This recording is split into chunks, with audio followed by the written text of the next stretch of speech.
Welcome back, English learners, to another episode of our English Learning Podcast. Today, we have something that could completely change the way you speak English forever. Imagine this. In just 60 days, you could be speaking English fluently, confidently, and naturally. No more hesitation. No more struggling to find the right words.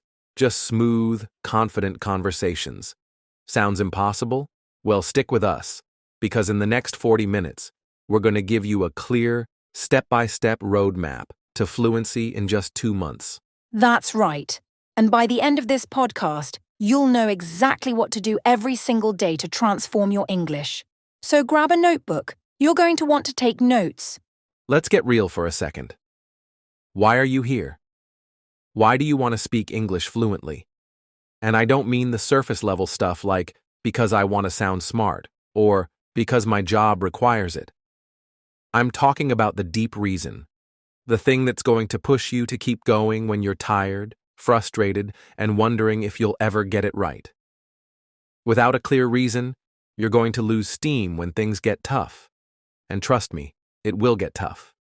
But if you know your why, you'll have the motivation to push through. Think about it. Do you want to travel the world and have real conversations with locals? Do you want to pass that job interview and finally land the career you've dreamed of? Or maybe you want to connect with someone special who speaks English. Your why is personal, and the stronger it is, the faster you'll see progress. Exactly. Let me tell you about Maria, one of our listeners from Spain. She had been trying to learn English for years but kept giving up. She said, "I just don't have the motivation." And then something shifted. Her dream job in London opened up, and the only thing standing between her and that job was an English interview. Suddenly, her reason became crystal clear. She wasn't just learning English anymore, she was fighting for her future. Every day she would practice speaking out loud, shadowing podcasts, and drilling vocabulary because she knew that job was waiting on the other side. 2 months later, she aced the interview, and now she's working in London. That's the power of knowing your why. It turns learning from a chore into a mission. That's such a powerful story. So now it's your turn. What's your why? Don't just say, "I want to speak fluently." That's too vague. You need to make it personal and specific. Here's a quick exercise. Grab a notebook and write down your goal in one clear sentence. For example, I want to speak confidently enough to have a 10-minute conversation with a native speaker by the end of 60 days. Or, I want to be able to give a business presentation in English without reading from a script. The more specific your goal, the easier it will be to measure progress and stay motivated. And once you've written it down, put it somewhere you'll see every day. On your phone's lock screen, on your bathroom mirror, because motivation fades, but seeing your goal every day will remind you why you started. And here's a tip. Once you have your goal, visualize it. Close your eyes and imagine yourself speaking confidently in that business meeting. Picture yourself sitting in a cafe in London, chatting with locals without stumbling. Feel the confidence, feel the ease. This might sound a bit woo-woo, but trust me, visualization works. Your brain starts to believe it's possible, and that changes everything. Science backs this up. Studies show that athletes who visualize success perform better than those who don't. The same applies to language learning. If you can see yourself succeeding, you'll start to believe it, and that belief will push you to keep going even when you hit a wall. And speaking of walls, let me tell you something most language learners don't want to hear. You're going to fail at some point. You'll forget words mid-sentence. You'll embarrass yourself in front of someone. You'll feel like you're not making progress. That's normal. But if your why is strong enough, you'll get back up. You'll push through the discomfort and keep going. That's why defining your reason isn't optional. It's essential. It's what separates successful learners from those who give up. So don't skip this step. Right now, think about why you're doing this. Write it down. Say it out loud. Own it. Because once you know your why, you've already won half the battle. And don't be afraid to go deep. I remember one student who said his reason for learning English was to reconnect with his father. His father had moved to the US when he was a child, and they had grown apart because of the language barrier. He told me, "I want to have a real conversation with my dad, heart to heart, without needing a translator." That's the kind of motivation that keeps you going when you feel stuck. That's the kind of why that leads to real fluency. Absolutely. So take a minute, pause this podcast if you need to, write down your why, and make it real. Because once you've defined your goal, once you know exactly what you're working toward, the rest of this roadmap becomes so much easier. We're about to give you the step-by-step plan to fluency. But first, you need to get clear on your destination. You wouldn't start driving without knowing where you're going, right? Learning English is the same. Define your destination, and then let's get moving. Exactly. Once you've defined your goal, everything else will start falling into place. And remember, this isn't about perfection. It's about progress. So, if your goal is to speak confidently in 60 days, don't expect to sound like a native speaker overnight. Focus on getting better every day, and before you know it, you'll get there. All right, now that you've nailed down your why, it's time to talk about the engine that's going to drive you toward fluency, your daily routine. Listen, the secret to fluency isn't studying for hours every day. In fact, cramming is the fastest way to burn out. The key is consistency, showing up every single day, even if it's just for a short period. Fluency isn't about how long you study, it's about how often you engage with the language. Think about it. You didn't learn your native language by sitting down with a grammar book for 6 hours a day. You learned it because you were immersed in it constantly. Your brain needs that same kind of regular exposure to English, and that's where a rock-solid routine comes in. We're talking about a structured, repeatable daily plan that hits all the key skills: listening, speaking, reading, and writing, without overwhelming you. Exactly. And let me be clear, this doesn't mean you need to rearrange your whole life or quit your job. We're talking about a simple 30-minute routine that fits into your day, no matter how busy you are. Let me give you a sample plan that works for almost everyone. Morning. Start your day with 10 minutes of listening. This could be a podcast, like this one, a YouTube video, or even a short audiobook. And don't just listen passively.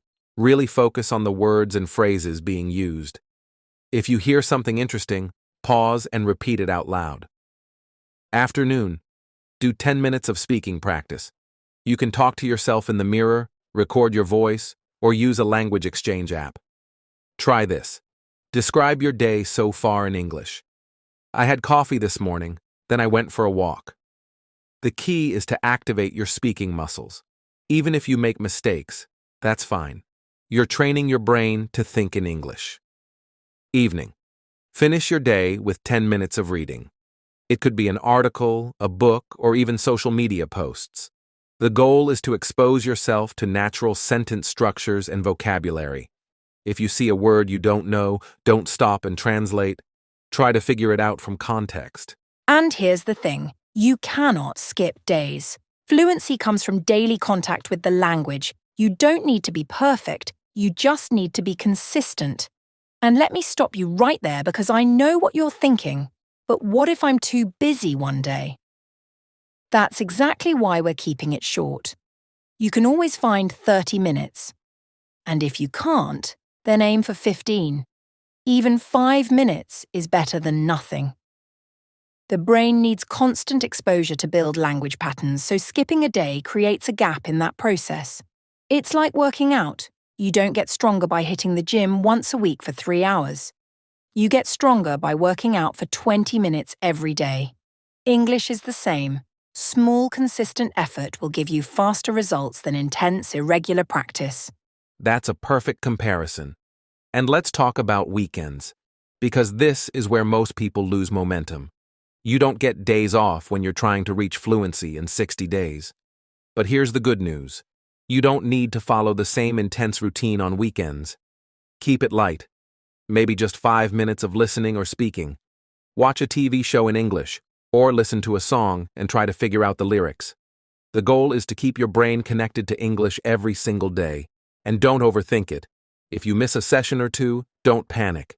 Just get back on track the next day. The goal isn't perfection, it's persistence. Right. And let's talk about motivation because, let's face it, some days you're not going to feel like doing it. That's where the power of habit comes in. Research shows that it takes about 21 days to form a habit. But here's the catch. You need to make it easy for yourself in the beginning. Set reminders on your phone. Create a playlist of your favorite English content. Stack it onto a habit you already have. For example, listen to a podcast while you're brushing your teeth or driving to work. And here's a pro tip. Track your progress. Get a notebook or use a language app and write down what you've practiced each day. When you see those daily check marks adding up, you'll feel motivated to keep going. Progress fuels motivation, so make sure you're measuring it. And speaking of progress, don't be afraid to adjust the routine if you need to. If you realize that reading in the evening makes you too tired, switch it to the afternoon. If you find that listening to fast podcasts is too challenging at first, switch to slower content. The goal isn't to suffer, it's to find a rhythm that works for you. And here's another thing. Make your practice interesting. If you hate grammar exercises, don't do them. Watch TV shows, listen to music, read articles on topics you love. When learning is fun, you're more likely to stick with it. That's so true. And don't forget to mix it up. Variety keeps your brain engaged. If you've been listening to podcasts for a week, switch to YouTube videos. If you've been reading articles, try a book. The brain loves novelty, so keep it fresh. And remember, the goal of this routine isn't just to learn individual words and phrases, it's to build the confidence to use them in real life. Every time you finish a practice session, remind yourself, I'm one step closer to fluency. Because you are. And let me say one more thing. Don't let bad days throw you off. You're going to have days where you feel stuck, where you can't seem to remember the simplest words, where you feel like you're making no progress. That's normal. But if you stick to your routine, even when it feels pointless, you will get through it. Language learning isn't linear. You'll have breakthroughs and plateaus. The key is to trust the process and stay consistent. Exactly. So here's your challenge. Set up your routine today. Block out 30 minutes in your schedule. Choose your listening content. Pick a speaking activity and find something interesting to read. Write it down and stick to it for the next 7 days. No excuses, no, I'm too busy. If you can't find 30 minutes, do 15. If you can't do 15, do 5. But don't skip it. Fluency isn't about talent. It's about showing up consistently. Let me tell you something most English learners don't realize. You don't need to know every word in the English language to be fluent. In fact, you don't even need to know half of them. Here's the truth. Most everyday conversations rely on the same 2,000 to 3,000 words. That's it. Native speakers aren't walking around with a 20,000-word dictionary in their heads. They're using the same core set of words over and over. So if you focus on learning the high-impact words, the words that show up in daily conversations, business meetings, social settings, you'll get fluent faster. And here's the crazy part. Once you know these high-frequency words, you'll understand about 80% of spoken English. That's right. 80% of the language comes from a small group of essential words. The problem is, most learners waste time memorizing complicated vocabulary they'll never use. That ends today. Exactly. And let me give you a real-life example of why this matters. I had a student named Lucas from Brazil. He was frustrated because even after years of studying, he couldn't hold a conversation without freezing up. When I looked at his study habits, the problem was obvious. He was learning the wrong kind of vocabulary. He knew complicated words like ubiquitous and ameliorate, but he didn't know how to say simple things like, "How was your weekend?" or "Can I get the bill?" He had spent years memorizing academic words that rarely appear in everyday conversations. The moment we switched his focus to practical, high-frequency vocabulary, everything changed. Within a month, he was having full conversations confidently. That's the power of focusing on the right words. That's such a common mistake. Most learners think they need to sound impressive, so they try to memorize big words. But fluency isn't about sounding fancy. It's about being able to express yourself naturally and quickly. Think about this. How often do you hear native speakers using words like ameliorate in casual conversations? Almost never, but you hear words like actually, instead, basically, and kind of all the time. Those are the words you need to master. Let me give you some examples of high-impact vocabulary that you can start using today. Actually, I don't think that's a good idea. Instead, can we meet tomorrow instead of today? Basically, it means you need to work harder. Kind of. It's kind of like a small problem, not a big one. Totally. I totally agree with you. I need to figure out how to fix this. Get used to. I'm still getting used to the new schedule. Do you see how natural and conversational those phrases sound? These are the words that make your English flow. When you know how to use them, you sound less like a textbook and more like a native speaker. Yes, and here's where it gets even better. You don't need to memorize these words the hard way. The best way to absorb them is through context, hearing them, and using them naturally in conversation. Let me give you an example. Instead of writing down the word actually and trying to memorize it, try to use it in a sentence today. For example, if someone asks, "Did you enjoy the movie?" Say, "Actually, it was a bit boring." Or, if someone asks, "Are you busy tomorrow?" Say, "Actually, I'm free in the afternoon." The more you use these high-frequency words in real-life situations, the faster they'll stick. And don't underestimate the power of repetition. The first time you use a new word, it'll feel awkward. That's normal. But by the 5th or 6th time, it'll feel natural. That's how language works. It's all about muscle memory. When you hear native speakers using these words, pay attention to how they're used. For example, notice how often people say kind of when they're not 100% sure about something. I'm kind of tired. It's kind of complicated. That's natural speech. And if you can start using those patterns yourself, you'll sound way more fluent. Let's also talk about functional phrases. These are short, practical expressions that fill in the gaps when you're speaking. Native speakers use them all the time, but learners often overlook them. For example, let me think, used when you need a second to find the right word. That's a good question. A great way to buy yourself time while you think of an answer. I'm not sure, but this allows you to give an answer without feeling pressure to be 100% correct. You know what I mean? Helps you check if the listener understands without feeling awkward. At the end of the day, a common way to summarize your point. These phrases are like social glue. They make your speech sound natural and give you extra thinking time. When you know how to use them, conversations flow more easily. That's a great point. And remember, the goal isn't to sound perfect. Native speakers don't speak in perfect sentences either.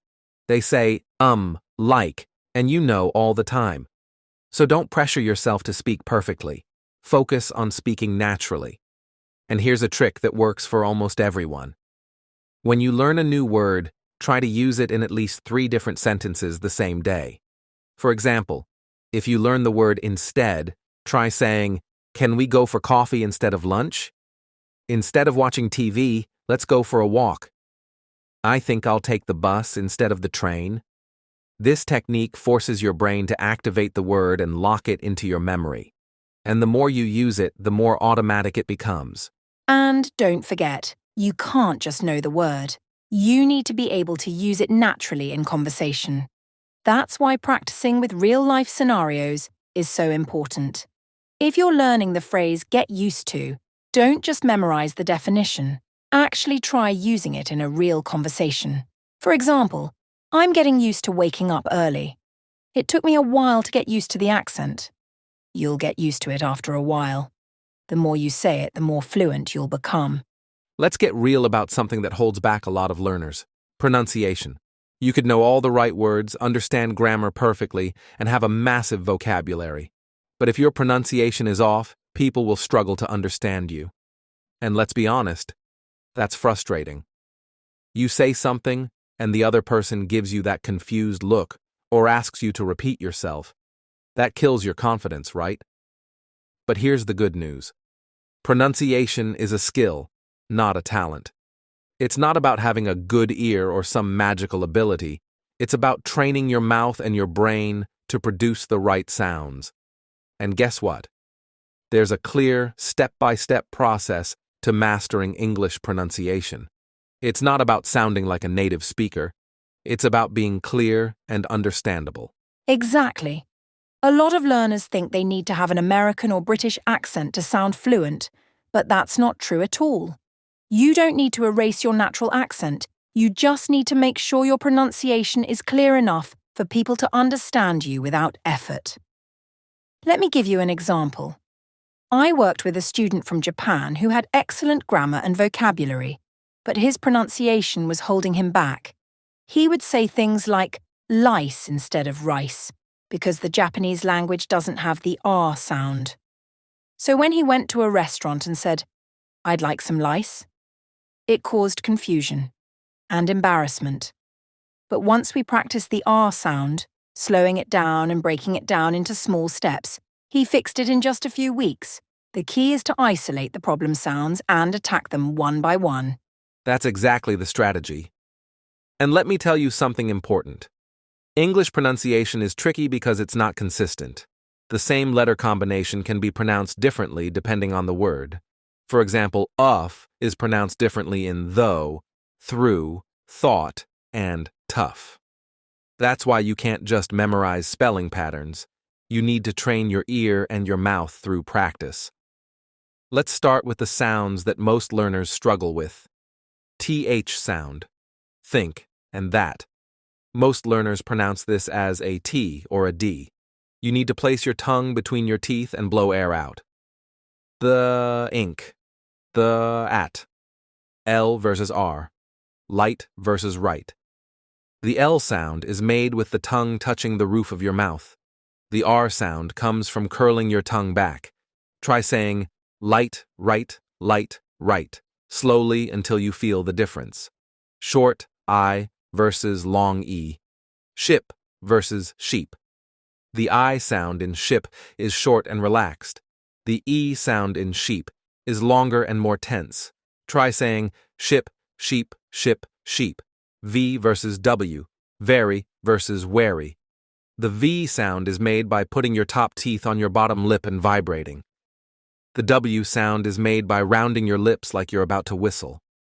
Try saying very wary, very wary. These are the sounds that cause the most confusion for English learners. But once you isolate them and practice them regularly, you'll see huge improvements. And let's talk about word stress, because this is where a lot of learners go wrong. In English, stress matters. If you stress the wrong syllable, the word can sound completely different. For example, present, noun. I got a present for my birthday. Present, verb. Let me present my idea. The meaning changes based on where the stress is placed. That's why it's not enough to know the word. You need to know how to say it. Here's a quick trick. When you learn a new word, say it out loud and exaggerate the stressed syllable. For example, content, happy, versus content, something inside a container. If you exaggerate the stress at first, your brain will remember it better. And it's not just about individual words, it's also about sentence stress. In English, we stress the important words in a sentence, usually the nouns, verbs, and adjectives. Let me give you an example. I want to go to the store. I want to go to the store. See how the meaning shifts based on which word is stressed? If you stress the right words, your speech will sound more natural and confident. And let's not forget about intonation, the rise and fall of your voice. English is a musical language. We don't speak in a flat tone. We use intonation to express emotion and meaning. For example, rising intonation for yes, no questions. Are you coming to the party? Falling intonation for statements. I'm going to the store. rise-fall intonation to show surprise. You're going where? Intonation helps you sound more natural and more engaging. If you speak in a flat tone, you'll sound robotic, and people might tune out. That's why shadowing is one of the most powerful exercises for improving pronunciation. Shadowing means listening to a native speaker and repeating what they say immediately after, trying to match their pronunciation, rhythm, and intonation. Don't focus on understanding every word. Focus on copying the sounds and patterns. Start with short phrases like, "How's it going? What are you up to? I'll catch you later." Mimic the natural flow and stress. If you do this for just 5 minutes a day, your pronunciation will improve dramatically. And don't be afraid to slow down when you speak. A lot of learners try to speak fast because they think it makes them sound more fluent, but it usually just makes them harder to understand. It's better to speak clearly and slightly slower than to rush through your sentences. Native speakers will appreciate clarity over speed. That's such a good point. And here's a simple tip that will instantly improve your pronunciation. Record yourself. It's uncomfortable at first, but trust me, it works. Pick a short paragraph, record yourself reading it, and then listen back. Compare it to how native speakers sound. You'll immediately notice areas where you need to improve. You might realize you're not stressing the right syllables or that you're mispronouncing certain vowels. When you identify the problem, you can fix it. That's why feedback is so important. If you're using a language exchange app or working with a tutor, ask them to correct your pronunciation, and don't get discouraged if you don't sound perfect right away. This is about progress, not perfection. Even native speakers make pronunciation mistakes sometimes. Exactly. So here's your challenge. 1. Pick 3 problem sounds like TH or LR and practice them for 5 minutes each day. 2. Shadow a native speaker for 5 minutes. Try to match their rhythm and intonation. 3. Record yourself speaking and listen for mistakes. If you do that for the next week, I promise you'll notice a difference. Pronunciation is a muscle, and you're about to strengthen it. All right, let's talk about the real key to fluency, thinking in English. This is the point where English stops feeling like a foreign language and starts becoming second nature. But here's the problem. Most learners are stuck in translation mode. You know what I'm talking about. You hear a question in English, translate it into your native language, think of an answer in your native language, then translate it back into English before you say it. By the time you've done all that, the conversation has already moved on. That's why you feel slow when you're speaking. Your brain is working overtime, switching between languages. But here's the truth. Fluent speakers aren't translating in their heads. They're processing and responding directly in English. And the faster you break out of the translation loop, the faster you'll sound natural and confident. Exactly. Think about how you speak in your native language. You don't stop and think about grammar rules or sentence structure, right? You just speak. That's the goal with English. But it requires retraining your brain. When you're used to translating everything, your brain develops the habit of switching back and forth, and that slows you down. But the good news is, you can train your brain to think in English directly, and it's easier than you think. Let me give you an example. I worked with a student named Marco from Italy. He was fluent on paper, perfect grammar, strong vocabulary, but he couldn't hold a conversation without long pauses. Why? Because he was mentally translating everything.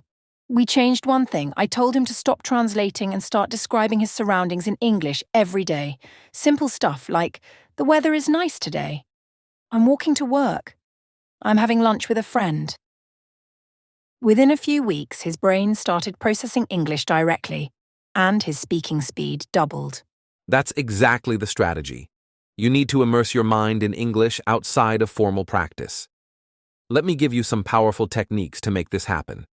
1. Describe your day in English. Throughout the day, try to describe what you're doing in English in your head. For example, when you're making coffee in the morning, think, I'm boiling water, I'm adding sugar, I'm stirring it. The goal is to shift your inner dialogue to English. 2. Talk to yourself. I know it sounds weird, but it works. Have conversations with yourself in English. Ask yourself questions like, what do I need to do today? How was my day? What am I going to eat for dinner? 3. Name objects around you. When you're walking down the street, mentally label everything in English. Tree. Bus stop. Traffic light. This creates automatic language connections in your brain. 4. Use English to solve problems. If you're trying to decide what to wear or what to eat, think through the options in English. Should I wear the blue shirt or the black one? Do I feel like eating pasta or pizza? 5. Dream in English. This is the ultimate level of thinking in English. You know you're truly fluent when you start dreaming in English. The more you immerse yourself in the language, the more likely this will happen naturally. Those strategies are game changers. And let me tell you why this works. Your brain is like a muscle. The more you exercise it in English, the stronger those neural connections become. When you force your brain to think in English, even if it feels unnatural at first, you're creating new language pathways. Over time, it gets easier and faster until it becomes automatic. But consistency is key. You can't just do this once or twice and expect results. You need to commit to doing this daily, even if it's just for 5 minutes. And the beauty of this technique is that you can practice it anywhere, while you're walking, cooking, driving, or even in the shower. That's so true. And let me tell you about something that worked for me when I was learning Spanish. I created a no translation zone.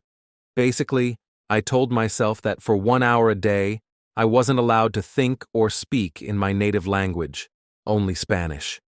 Even if I didn't know how to say something, I forced myself to figure it out using the words I already knew.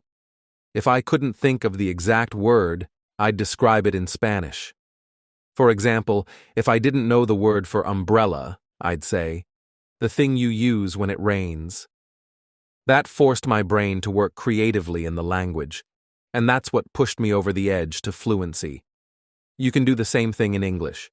Create a no translation zone for 30 minutes a day. No switching back to your native language. Figure it out using English. Your brain will adjust faster than you think. That's such a powerful strategy. And here's another trick.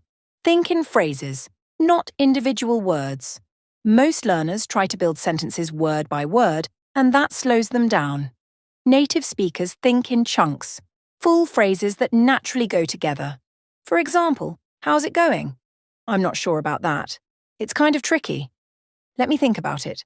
Instead of translating one word at a time, train yourself to remember and use these phrases automatically. The more you practice speaking in chunks, the smoother your speech will become. Exactly. And this also helps with speed. When you think in phrases, you don't have to stop and process each individual word. You just recall the whole phrase as a unit. This is why native speakers sound fast. They're not thinking about each word. They're just pulling up ready-made phrases from memory. That's why you need to practice phrases, not just vocabulary. And don't forget about reaction time. When you're having a conversation, you don't have time to pause and think. That's why you need to practice quick responses. Try this exercise. Ask yourself a simple question. How was your day? And answer immediately, without stopping to think. Even if your answer is simple, it was good. I went to work. I'm tired. That's progress. The goal isn't to be perfect. It's to react naturally and quickly. And here's one more trick. Use mental rehearsing. Before you have a conversation in English, mentally practice how it might go. If you're about to meet a friend, think through the conversation beforehand. Hey, how have you been? I've been good. How about you? What have you been up to lately? By rehearsing the conversation in your mind, you'll feel more prepared and relaxed when it actually happens. Athletes do this before competitions, and it works for language learning too. So here's your challenge. 1. Spend at least 10 minutes a day thinking in English. Describe your day, name objects, talk to yourself, whatever works. 2. Create a no translation zone. At least 30 minutes a day where you think and speak only in English. 3. Memorize and use at least 5 full phrases or chunks every day. If you stick with this for even a week, you'll notice a massive difference. Thinking in English is the key to speaking fast and naturally, and you're closer than you think. All right, let's get to the heart of fluency: conversation. Because let's be honest, the whole point of learning English isn't to pass a grammar test or fill out a worksheet. It's to be able to have real conversations with real people. Fluency isn't about knowing the right words. It's about knowing how to use them naturally in a conversation. But here's the problem. Most learners practice English in isolation. They memorize vocabulary lists and grammar rules, but when it comes time to have a conversation, they freeze. Why? Because conversation is unpredictable. You don't know what the other person is going to say. You don't have time to carefully plan your response. That's why conversation is where fluency either happens or breaks down. But the good news is conversation is a skill, and like any skill, you can train it. Exactly. The reason conversations feel hard isn't because you don't know enough English. It's because you haven't practiced the flow of conversation. Think about it. In a real conversation, you have to listen, process, and respond all at the same time. That's a lot of mental work. But native speakers aren't thinking about every sentence. They're relying on automatic patterns and responses. That's why you need to practice common conversation scenarios until they feel automatic. Let's start with one of the most useful ones: asking for directions. Imagine you're visiting London and you need to find a bank. Here's how that conversation might go. "Excuse me, can you tell me where the nearest bank is?" "Sure, it's about 2 blocks down on the left side." "Thanks. Do I need to cross the street?" "No, just keep walking straight, and you'll see it on your left." "Got it. Thank you so much." Notice how natural that sounds? It's not complex vocabulary, it's just natural back and forth language. That's the type of conversation flow you need to master. The goal isn't to memorize these exact words, it's to get comfortable with the structure of a conversation. Yes. And here's where most learners get stuck. They overthink every response. Let me give you an example. I once had a student named Diego from Argentina. He told me his biggest fear was running out of things to say in a conversation. He would start strong, but after a few sentences, he'd freeze because he didn't know how to keep the conversation going. So here's what we practiced: the follow-up technique. If you're stuck, ask a follow-up question. That's what native speakers do naturally. For example, "How was your weekend?" "It was good. I went hiking." "Oh, really? Where did you go?" "Up in the mountains." "Wow, that sounds amazing. How long was the hike?" See how the conversation naturally builds? You don't need to come up with brilliant responses. You just need to be curious and keep the conversation moving with simple follow-ups. That's such a powerful strategy. And let's talk about small talk, because that's where most conversations happen in real life. If you're at a party, at work, or meeting someone new, you need to be able to make light conversation without feeling awkward. Here are 3 easy openers you can use in almost any situation. 1. How's your day going? It's simple and natural. 2. So how do you know MRSMITH? Great for social situations. 3. What do you do for work? A perfect way to start a conversation at a professional event. And once you've started the conversation, keep it going with follow-ups like, "Oh, really? That's interesting. How did you get into that?" That must be challenging. How do you handle it? The key is to show genuine interest. When you're curious about the other person, the conversation flows naturally. Exactly. And don't be afraid to share something personal. That's how connection happens. If someone says, "I just got back from Paris," instead of just saying, "Oh, cool," try adding a personal connection. "Wow, I've always wanted to visit Paris. What was your favorite part of the trip?" That gives the conversation more depth. And here's another tip. If you don't know what to say next, repeat part of what the other person said as a question. For example, "I just got back from Paris." "Paris, that's amazing. How long were you there?" This buys you time to think of your next response while keeping the conversation flowing. That's such a powerful trick. And let's not forget about the importance of body language. A conversation isn't just about the words you say, it's also about how you say them. Native speakers use a lot of body language when they talk. Hand gestures, facial expressions, eye contact. If you're standing stiff with your arms crossed, it makes the conversation feel cold. But if you're smiling, nodding, and making eye contact, it creates a sense of warmth and connection. And don't forget about your tone. You want to sound engaged and natural, not robotic. If someone says, "I just got back from vacation," and you respond in a flat tone, "Oh, that's nice," it kills the energy. But if you say, "Wow, that's amazing," with genuine excitement, that's when the conversation comes alive. Yes. And let's talk about common mistakes that learners make in conversations and how to fix them. 1. Over-explaining. If someone asks, "How was your weekend?" you don't need to give a 5-minute story. Keep it short and give them a chance to respond. 2. Being too direct. English speakers often soften their language with phrases like "kind of" and "I think." Instead of saying, "That's wrong," say, "I think that's not quite right." 3. Not knowing how to exit a conversation.